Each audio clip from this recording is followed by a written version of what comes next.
No coração da fantasia existe um dos temas mais antigos do gênero, que basicamente é o amor entre o imortal e o mortal.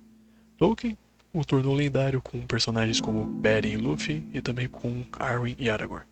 Mas Fririn e a Jornada para o Além nos propõe uma variação inesperada disso.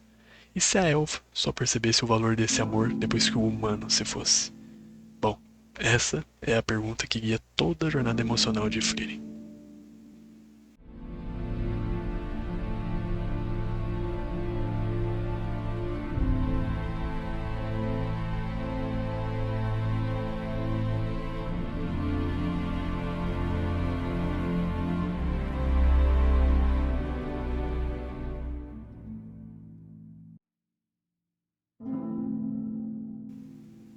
O romance entre Fririn e Himmel possui claras semelhanças temáticas com os romances de Tolkien, especialmente na tensão entre a imortalidade élfica e a mortalidade humana.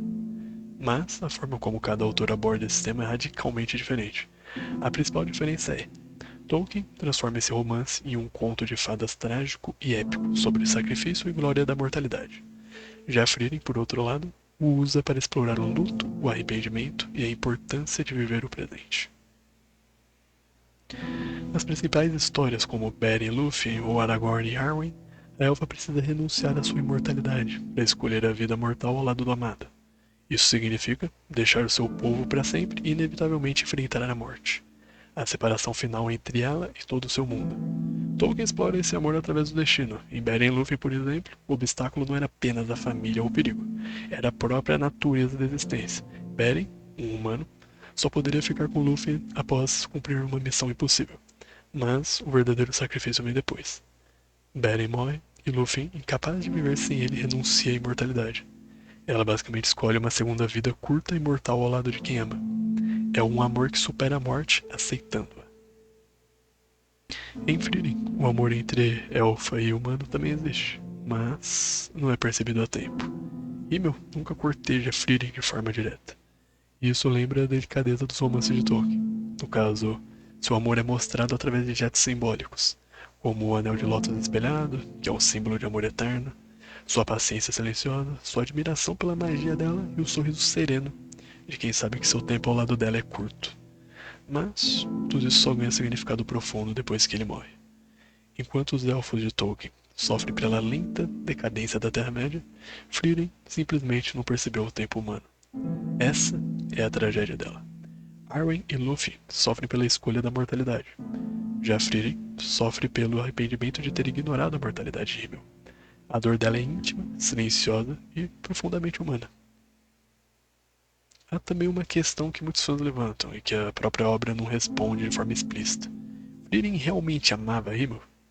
A resposta não é simples. Frieren não compreende emoções humanas da mesma forma que nós.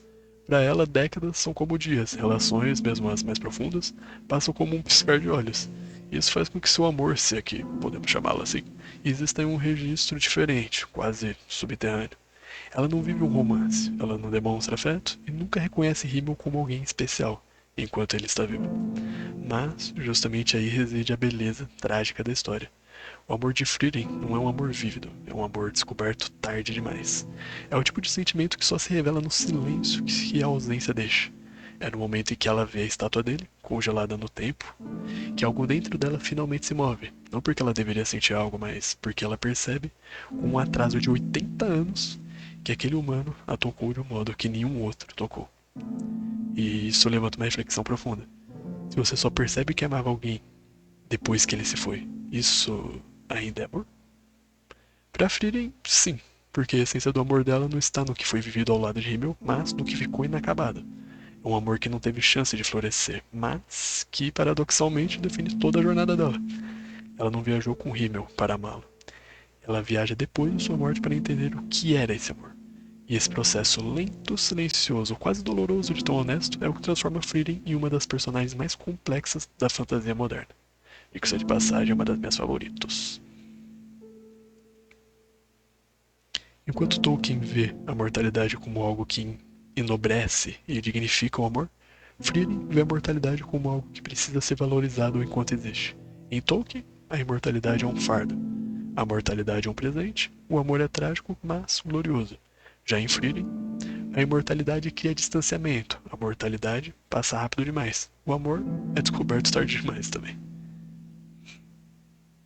No fim das contas, tanto Beren e Lúthien quanto Frieren e Himmel lidam com a mesma pergunta.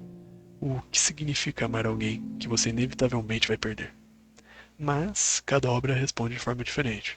Tolkien nos oferece um épico sobre sacrifício e transcendência, já Frieren nos dá uma meditação sobre luto, arrependimento e cura.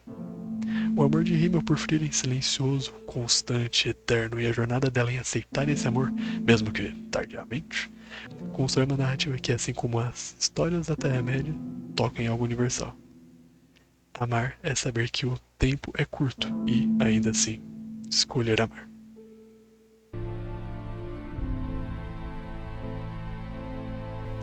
Em Tolkien, o amor desafia o destino. Em Frieren, o amor desafia o tempo. E, no fim, ambas as histórias nos lembram porque romances entre imortais e mortais continuam a nos fascinar. Eles revelam o que significa ser humano e o que significa amar alguém que não vai durar para sempre. E no fim, quando olhamos para Frieren e Himmel, percebemos que essa história não é apenas sobre uma elfa e um herói. É sobre nós. Vivemos como Himmel, com pouco tempo, mas com muita vontade de deixar algo significativo para trás. E às vezes vivemos como Frieren, acreditando que teremos sempre mais um amanhã, sempre mais um momento, sempre mais uma chance, até não termos. A jornada de Frieren nos ensina que o valor de uma vida não está na sua duração, mas na intensidade com que tocamos os outros, mesmo que em gestos simples, silenciosos, quase invisíveis. Himmel nunca pediu nada, nunca cobrou nada. Ele apenas viveu ao lado dela com sinceridade, e isso foi o suficiente para transformar numa imortal. Talvez essa seja a grande lição. Amar alguém é saber que o tempo é limitado e, justamente por isso, precioso. E que a maior tragédia não é perder alguém, mas não perceber o quanto ele significava enquanto ainda estava aqui.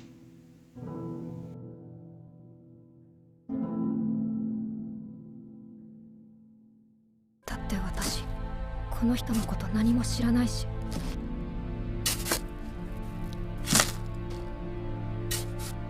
たった10年一緒に旅しただけだし、人間の寿命は短いって分かっていたのに、なんでもっと知ろうと思わなかったんだろう。